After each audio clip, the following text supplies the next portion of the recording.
Hello everyone, test quiz में आपका स्वागत है। तो हम क्लास 11वीं का फिजिक्स हमने स्टार्ट किया था, जिसमें हमने उसका पहला चैप्टर अध्याय 1 कंप्लीट कर लिया है। आज हम जो है इसका सेकंड चैप्टर स्टार्ट करेंगे। सेकंड चैप्टर जो है आपका अध्याय 2 जो है वो है इकाई तथा मापन। ठीक है, इस चैप्टर में हम सबसे पहले समझेंगे इकाई और मापन क्या होता है, इसकी ज़रूरत क्यों पड़ती है। चलिए देखते हैं कि कोई भी चीज़ जो है मापन का अर्थ क्या होता है। ठीक है, पहला जो हम टर्म समझेंगे मापन।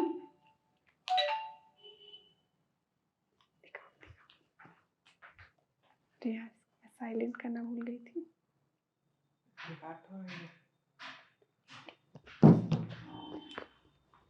तो यहाँ पर जो हम पहला टर्म देखेंगे, पहला जो हम मतलब समझेंगे इकाई और मापन को पहले समझ लेते हैं, उसके बाद हम अध्याय स्टार्ट करेंगे। तो देखिए, मापन का अर्थ क्या होता है। मापन का अर्थ होता है किसी भी चीज को नापना या फिर मापना। ठीक, पहले के ही समय से मनुष्य क्या करता था, अपनी आसपास की चीजों को अपनी सुविधा अनुसार क्या करता था, अपने हिसाब से वो उस चीजों को मापता था।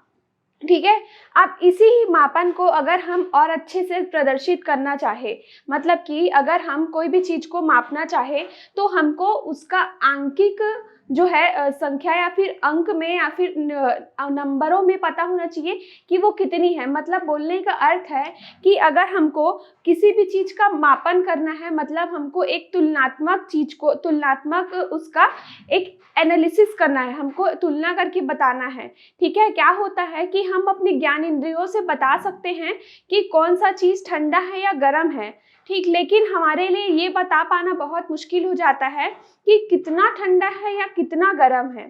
ठीक है, तो यही सारी चीजों के लिए हमें मापन की आवश्यकता होती है।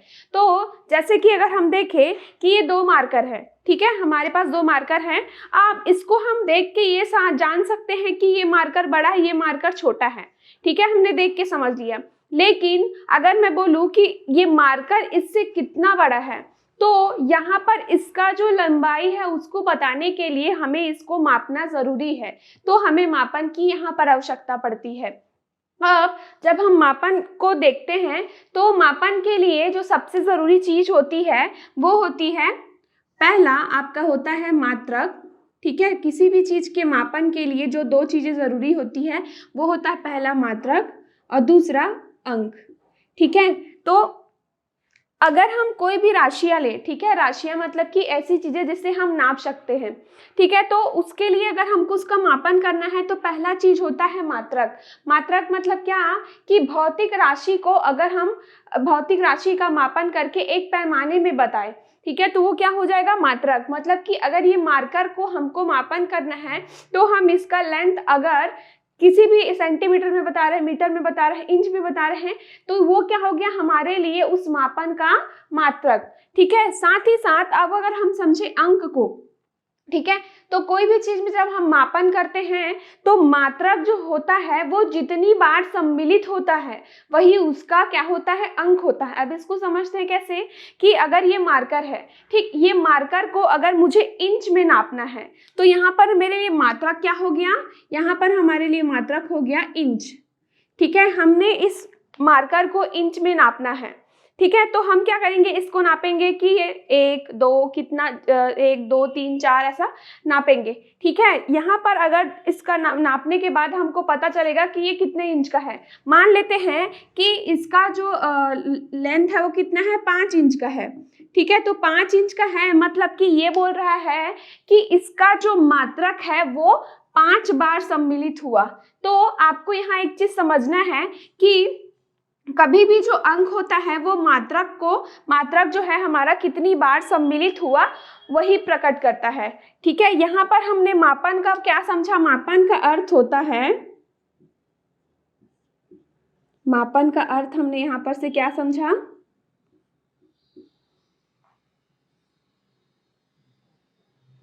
किसी भी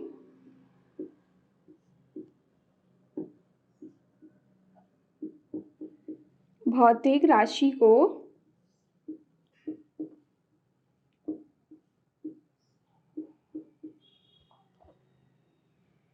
अंकों के रूप में प्रकट करना।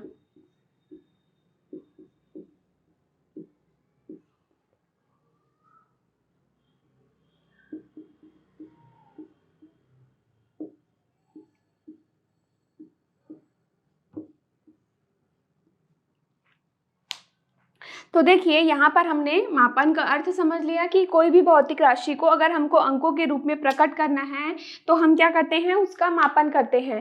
अब जो हमारा भौतिक राशि, जो हमने यहाँ पर एक टर्म यूज़ किया भौतिक राशि, इसका अर्थ क्या होता है? इसका अर्थ होता है कि किसी भी चीज़, कोई भी वो राशियाँ जो भी हमारे आसपास जो भी वस्तुएं हैं जिसको हम नाप सकते हो। ठीक है, यहाँ आपको ये चीज़ क्लियर हो गई। अब हम देखते हैं मात्रक क्या होता है। ठीक है, मात्रक, मात्रक या फिर जिसको हम क्या बोल रहे हैं, इकाई, इसे हम बोलते हैं यूनिट। ठीक है, मापन को बोला जाता है मेजरमेंट।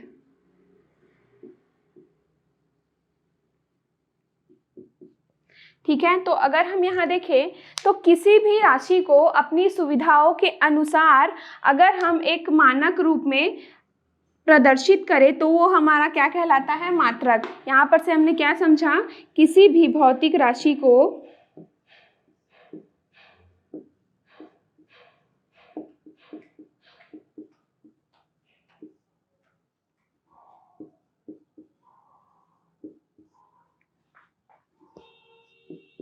अपनी सुविधा अनुसार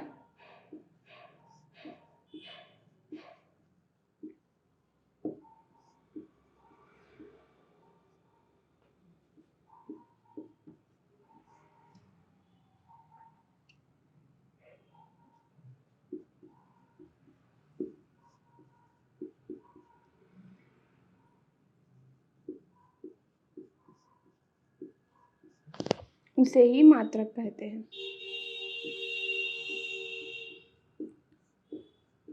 तो यहाँ पर देखिए, जब हमने समझा था यहाँ पर कि कोई भी भौतिक राशि को जब हम अंकों के रूप में प्रकट करते हैं तो वो मापन कहलाता है, और वही जो मापन जब हमने किया उसको जब हम एक किसी राशि के रूप में प्रदर्शित करें तो वो कहलाता है, किसी एक ऐसे पैमाने में शो करें तो वो क्या कहलाता है, इकाई या फिर मात्रक। ठीक है, तो यहाँ पर मैंने आपको जो एग्जाम्पल बताया था मार्कर का, उसमें हमने क्या किया था, हमने मार्कर की लंबाई को भौतिक राशि माना था।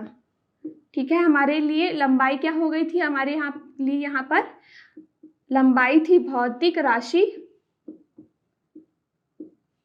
ठीक है, ये हो गया उसका क्या, भौतिक राशि। और जो हमारा मात्रक था वो क्या था, इंच में था, और जब हमने मापन किया तो क्या आया, उसका जो मान आया अंकों में वो कितना आया, 5। तो यहाँ पर देखिए कि कोई भी चीज़ का मेजरमेंट करने के लिए हमें उसका इकाई दिखाना बहुत ज़रूरी है। ठीक है, इकाई से ही आप बता सकते हो कि उसको हम किस पैमाने में शो कर रहे हैं। तो यहाँ पर जो अब हमारा अगला टर्म है मात्रक, इसको हम समझते हैं कि कोई भी जो भौतिक राशियाँ होती हैं उसको हम अलग अलग इकाइयों में निरूपित कर सकते हैं। अब जो हमारी इकाइयाँ हैं, इकाइयों का हमको ऐसी इकाई चुननी रहती है जो कि क्या हो, समय के साथ ना चेंज हो। ठीक है, क्या होता था पहले के टाइम जब हमको लंबाई नापना रहता था, पहले के समय प्राचीन काल पे क्या करते थे, जो मनुष्य थे वो क्या करते थे, अपने अंगूठे का इतने हिस्से से छोटे लेंथ को नापते थे, और अगर उनको बड़ी लंबाई नापनी थी तो क्या करते थे, पैर के पंजों से नापते थे। तो पैर के पंजों को लोग बोलते थे फुट। ठीक है, और इसको क्या बोलते थे, 1 इंच। तो वो लोग वैसे नापते थे।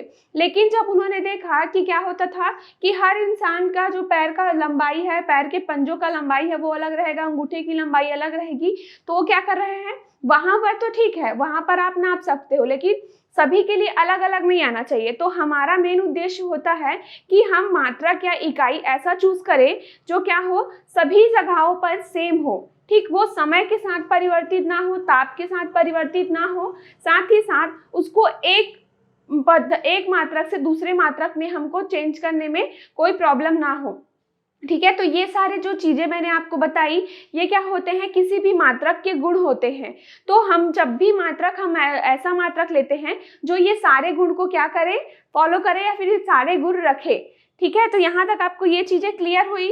अब जैसे कि क्या होता था, पहले के टाइम जो फुट वाला मैंने बताया, उसी चीज से क्या हुआ, उन्होंने जब ये सारी चीजें देखी, फुट वाला, तो उन्होंने क्या किया, फिर उन्होंने सोचा कि हम कुछ ऐसा मात्रक बनाए जो क्या हो, सभी जगह मान्य हो, कहीं पर चेंज ना हो।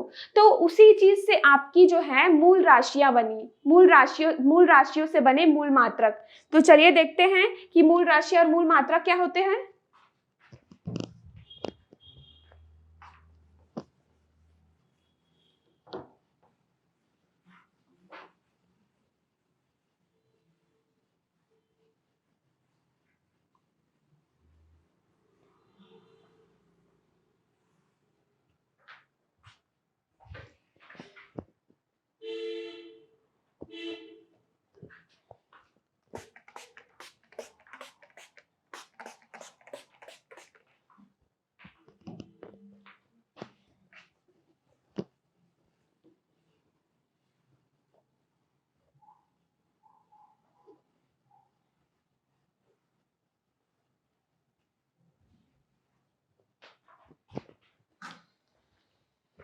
तो चलिए, जो है हमने अभी देखा कि जो हमारे मात्रक और मापन क्या होते हैं, ठीक है। उसके बाद हमने देखा जो हमारे मापन की जो पद्धतियां थी, ठीक है। तो हमने क्या देखा कि हम जो गुण जो है, मात्रक के जो गुण हैं, उन सारे गुणों से कुछ ऐसी पद्धति बनाएं जिससे क्या हो, ऐसे मात्रक बने जो सभी जगह मान्य हो, किसी के भी रेस्पेक्ट में चेंज ना हो। तो उस पद्धति को पढ़ने से पहले हम कुछ चीजें देख लेते हैं, जिसमें सबसे पहला चीज है आपका मूल राशि, मूल राशियां, ठीक है। तो मूल राशियां क्या होती हैं? मूल राशियां भौतिक राशियों का ही वो राशियां हैं जो क्या होती है, स्वतंत्र होती है। मतलब कि वो अपनी परिभाषा के लिए किसी और राशि पर निर्भर नहीं होती है। जैसे कि लंबाई, ठीक है। आप लंबाई को डायरेक्ट बता सकते हैं कि हाँ इसका लंबाई इतना है, या फिर किसी का भी द्रव्यमान बता सकते हैं इसका द्रव्यमान इतना है, ठीक है। इसी ही मूल राशियों से बनता है मूल मात्रक।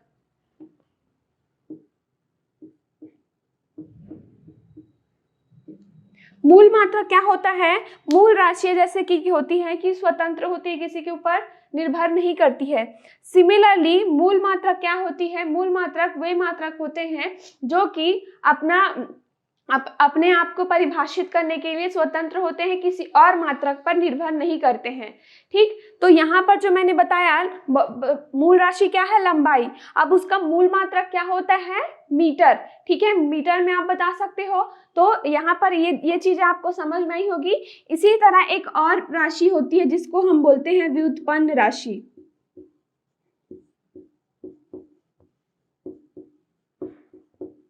तो व्युत्पन्न राशियां क्या होती हैं?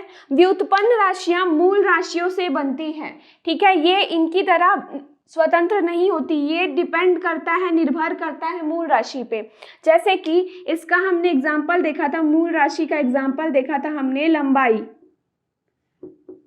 ठीक है। अब इसी ही लंबाई से बनता है आपका क्षेत्रफल, ठीक। किसी भी चीज का अगर आप क्षेत्रफल निकालो तो क्या होता है, आपको लंबाई के साथ उसकी चौड़ाई भी जाननी पड़ती है, ठीक है। तो आपको क्या करना पड़ता है, लंबाई और चौड़ाई को दोनों को लेना पड़ता है, तब जाके आपको पता चलता है कि उसका क्षेत्रफल क्या है। तो यहाँ पर जो क्षेत्रफल जो राशि है वो कैसी राशि है? व्युत्पन्न राशि है, क्योंकि ये मूल राशि से बना होता है।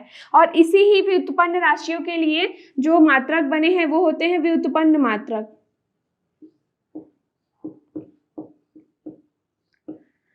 ठीक है, आपको यहाँ तक ये चीज क्लियर हुई होगी। तो ये जो हो गया, क्या हो गया, अब इसके लिए मूल मात्रक क्या था? मीटर, ठीक है। यहाँ पर एम से डिनोट कर रहे हैं।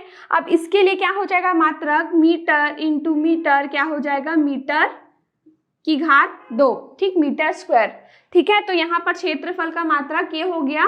तो ये जो है व्युत्पन्न मात्रक, ये मूल मात्रक से बनते हैं, ठीक है। अब इसी ही मूल मात्रक को हम अपना बेस लेके आगे सारे मात्रा की जो पद्धति है उनको समझते हैं।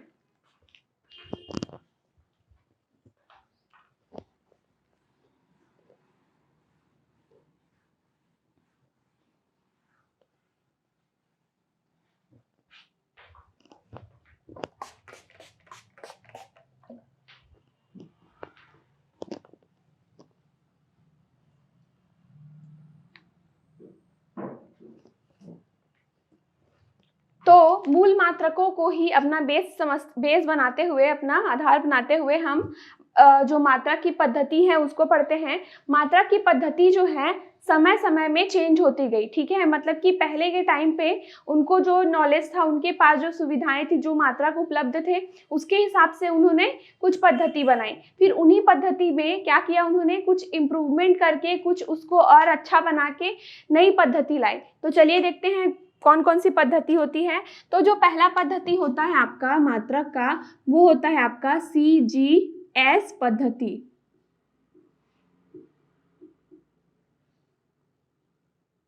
ये जो पद्धति है बहुत पुरानी पद्धति है, ठीक है। इसमें क्या होता है, इसमें जो हम मूल राशियों को नापते हैं वो होता है लंबाई, द्रव्यमान और समय। तो इन तीन मूल राशियों को ही जो है पद्धति में, जो अभी हम बता रहे हैं पद्धति, उसमें ही इसका मात्रक माना गया। तो इस पद्धति में जो लंबाई के लिए मात्रक था वो था सेंटीमीटर,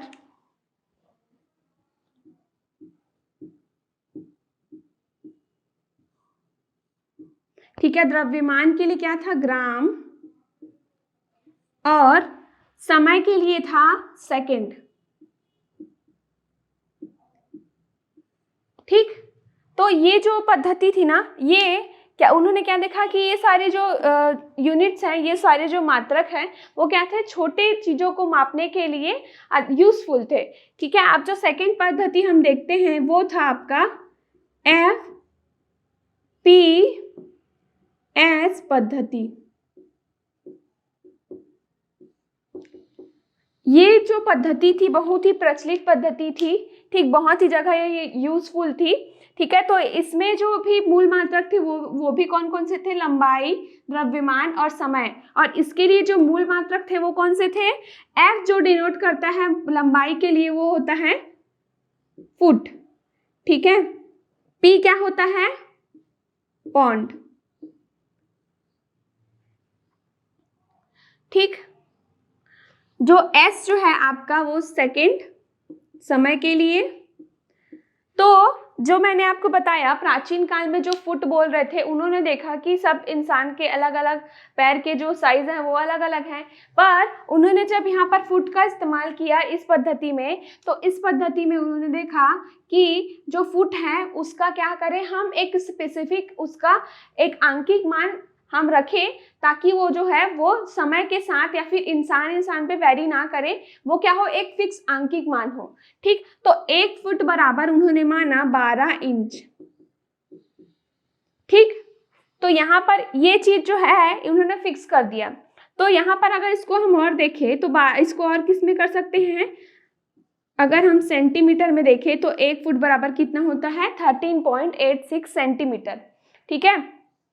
तो यहाँ पर उन्होंने इस चीज को समझा, साथ ही साथ फुट के साथ साथ उन्होंने इंच को भी बताया कि 1 इंच बराबर कितना होता है, 1 इंच बराबर होता है 2.54 सेंटीमीटर, ठीक है। तो उन्होंने क्या बताया कि जो फुट है उसका मान फिक्स रहेगा, वो क्या करेगा, समय के साथ परिवर्तित या फिर किसी के साथ परिवर्तित नहीं होगा। सेकंड देखिए, जो द्रव्यमान के लिए जो मात्रक यूज किया गया वो क्या था, पौंड, ठीक है। तो ये पौंड क्या था कि ये जो मात्रक है ना, आपने देखा होगा ये यूजुअली जो हम वुलेंस यूज करते हैं, ऊन वगैरह यूज करते हैं, उसको हमको पौंड में दिया जाता है, आप कभी देखिएगा, ठीक है। तो इसमें जो 1 पौंड होता है वो होता है 545 ग्राम के बराबर, ठीक है, यहाँ पर ग्राम के बराबर।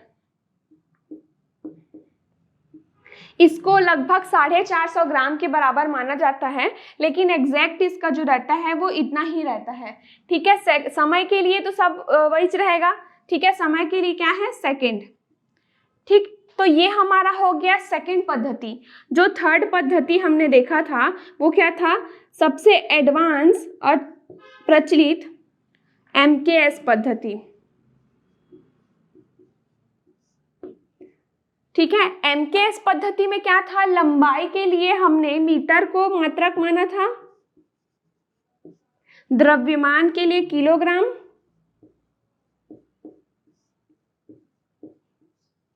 और और समय के लिए सेकंड।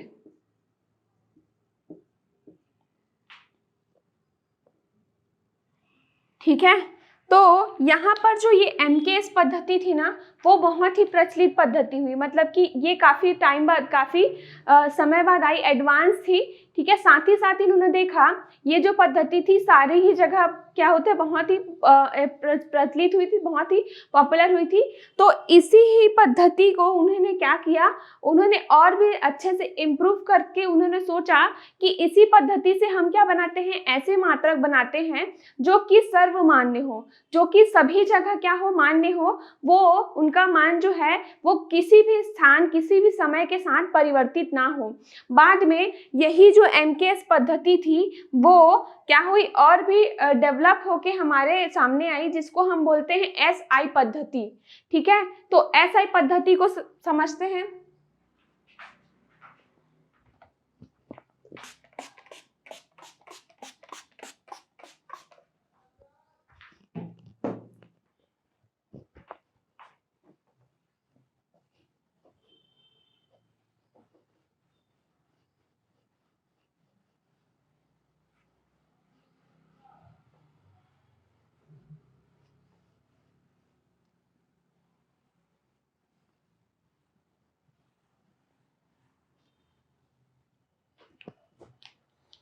तो जो हमारा एडवांस पद्धति आया, जो कि सभी जगह मान्य है, ठीक है, वो था आपका SI पद्धति। SI पद्धति जिसको क्या बोलते हैं, इंटरनेशनल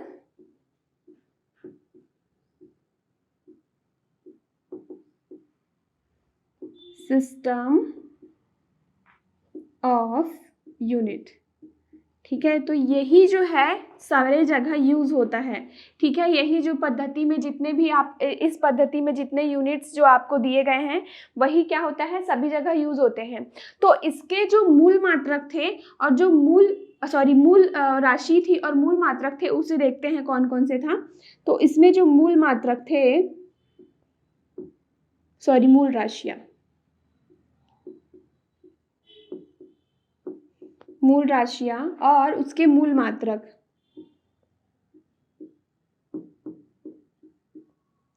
इससे पहले जो हमने देखा था जो पद्धति, उसमें क्या कर रहा था, सिर्फ 3 ही राशियों को लेके चल रहा था, जो कि कौन कौन सी थी, लंबाई, द्रव्यमान और समय। लेकिन SI पद्धति जब बना तो उन्होंने क्या किया, और भी बहुत सारे राशियों को कंसिडर किया और उसके मूल मात्रक को बनाया।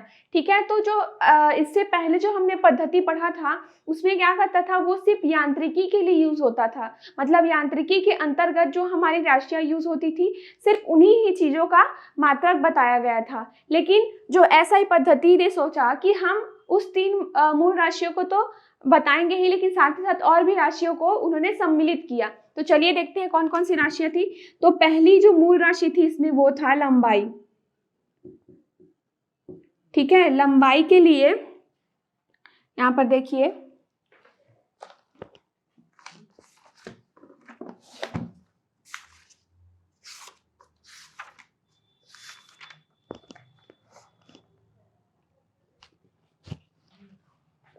तो पहली जो राशि थी वो थी लंबाई। लंबाई के लिए इन्होंने मूल मात्रक लिया था मीटर। ठीक है, इसको मैं बगल में इसको कैसे डिनोट करते हैं ये भी लिख देती हूँ। ठीक है, दूसरा जो मूल राशि इन्होंने एज्यूम किया था वो था द्रव्यमान, जिसको किलोग्राम से मापा गया, kg। ठीक है, तीसरा जो मूल राशि था वो था समय। समय के लिए सेकंड।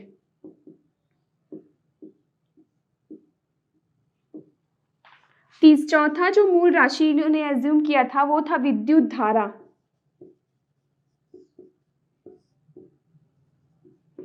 विद्युत धारा को मापने के लिए जो मात्रक बना था वो था आपका एम्पियर।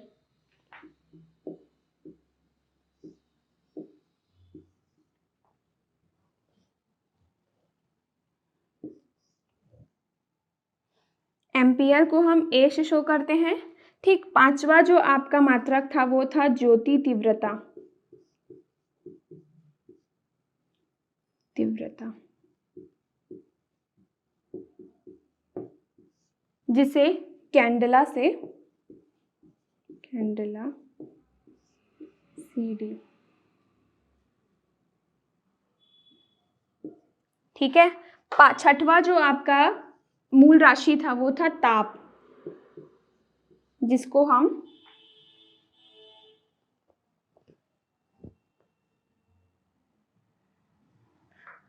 छठवां जो आपका राशि था वो था ताप, जिसे हम केल्विन से नापते हैं, जिसे हम K से शो करते हैं, ठीक है। अब देखिए सातवां जो आपकी राशि है वो क्या है? सातवां राशि है आपका पदार्थ की मात्रा। पदार्थ की मात्रा को मापने के लिए जो मात्रक यूज हुआ वो था मोल, ठीक है। अब जब SI पद्धति बनी तो ये सारे मूल राशियां बने, ये सारे इसके मूल मात्रक बने। तो उन्होंने देखा कि कुछ और मात्रक ऐसे हैं जो कि इसमें और सम्मिलित किए जा सकते हैं। तो इस मात्रक के साथ साथ उन्होंने और क्या किया? 2 और अधिक मात्रक इसमें जोड़े, जिसको बोला जाता था पूरक मूल मात्रक। पूरक मूल मात्रक, ठीक है। जिसमें पहला क्या था? जिसमें पहला था समतल कोण।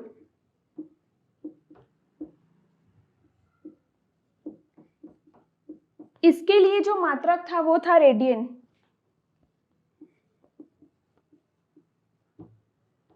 इसको हम RAD से शो करते हैं, ठीक है। दूसरा जो आपका मात्रक था वो था, इसमें दूसरा जो मात्रक था वो था घन कोण,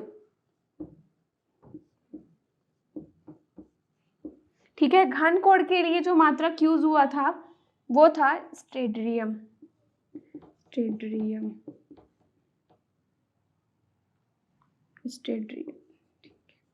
जिसको हम SR से रिप्रेजेंट करते हैं, ठीक है। तो यहाँ पर आपने देखा कि SI पद्धति में हमने 7 मूल मात्रक पढ़े और 2 पूरक मूल मात्रक पढ़े, ठीक है। अब इस मूल मात्रक में हम देखेंगे कि जो ये लंबाई, द्रव्यमान, समय, इन सारी चीज़ों को अगर हम और अच्छे से समझना चाहें तो कैसे इसको समझा जा सकता है, चलिए देखते हैं।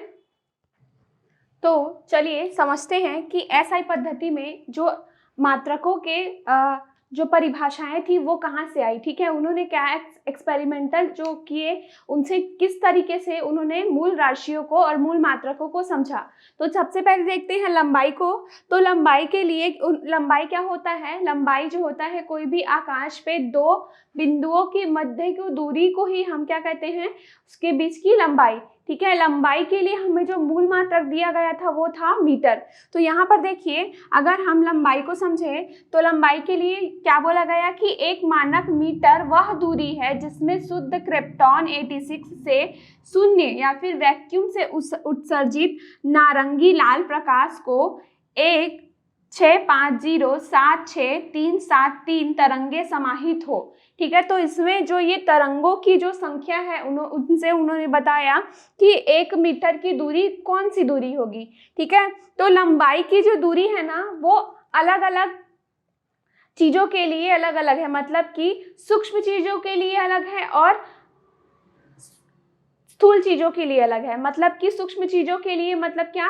अगर हम परमाणु और अणु की बात करते हैं तो उस समय जो हम अपनी लंबाई लेते हैं, ठीक है, वो बहुत ही छोटा रहता है। जैसे कि हम यूजुअली जो हम परमाणु के लिए यूज करते हैं, ठीक है, वो कितना होता है? 1 मिलियन, ठीक है। 1 मिलियन मतलब 10⁻⁻⁻⁶ मीटर, ठीक है, मतलब बहुत ही छोटा, ठीक है। ऐसे ही और भी बहुत सारे मात्रक होते हैं जो कि लंबाई के लिए यूज होते हैं। अब सेकंड देखते हैं द्रव्यमान। द्रव्यमान को उन्होंने कैसे बताया था? द्रव्यमान में उन्होंने बताया था कि परमाणु स्केल पर जो कार्बन 12 है, ठीक है, कार्बन के जो 5.0188 इंटू 10 गुणित 10⁻25 परमाणुओं के द्रव्यमान को 1 किलोग्राम कहा जाता है, ठीक है। तो ये जो सारे इन्होंने परिभाषाएं दी ना वो ऐसे परिभाषित किया कि कुछ प्रयोजन किए, ठीक। तो ये चीज जो है ना वो कभी भी परिवर्तित नहीं होगी। मतलब कि अगर बोला गया है कि क्रिप्टॉन 86 से वैक्यूम से अगर उत्सर्जित तरंगे इतनी है तो ये इतनी ही रहेगी, ये चेंज नहीं होगी। उससे ही इन्होंने लंबाई का मात्रक मीटर बताया, ठीक है। तो द्रव्यमान के लिए समझ में आ गया। आप देखते हैं समय के लिए, तो समय के लिए बताया कि 1 सेकेंड समय वह समय अंतराल है जिसमें सीजियम 133 परमाणु के 9, 12, 26, 31, 770 कंपन करता है, ठीक है। कंपन करना मतलब क्या, जैसे कि कोई भी एक पेंडुलम होता है वो क्या करता है, अपने आप को रिपीट करता है ना। सिमिलरली यहाँ पर जो कंपन क्रिएट करेगा, कंपन उत्पन्न करेगा, वो इतना होगा, ठीक है। तो इतने समय में इतना कंपन क्रिएट करता है। तो ये कुछ परिभाषाएं थी जो एसआई पद्धति से आती है, ठीक है। तो आज की क्लास में हमने देखा कि मात्रक क्या होता है, मापन क्या होता है, साथ ही साथ हमको मापन की आवश्यकता क्यों पड़ती है। उसके बाद हमने समझा कि मूल राशियां क्या होती है, मूल मात्रक क्या होते हैं, व्युत्पन्न राशियां क्या होती है और व्युत्पन्न मात्रक क्या होते हैं। उसके बाद हमने देखा कि जो हमारे मापन मात्रक की जो पद्धति है वो कौन कौन सी होती है, जिसमें हमने देखा सीजीएस पद्धति, एफपीएस पद्धति, एमकेएस पद्धति और लास्ट में हमने देखा एसआई पद्धति। एसआई पद्धति में हमने क्या देखा कि जो मूल राशियां थी वो 7 थी और पूरक मूल राशियां 2 थी, ठीक है। उसके बाद हमने देखा कि जो मूल राशियां हैं उसके जो मात्रक बने हैं वो किस तरीके से परिभाषित हैं, ठीक है। तो उसके लिए हमने ये कुछ मूल राशियों को देखा। नेक्स्ट क्लास में हम इसके आगे का कंटिन्यू करेंगे। Thank you.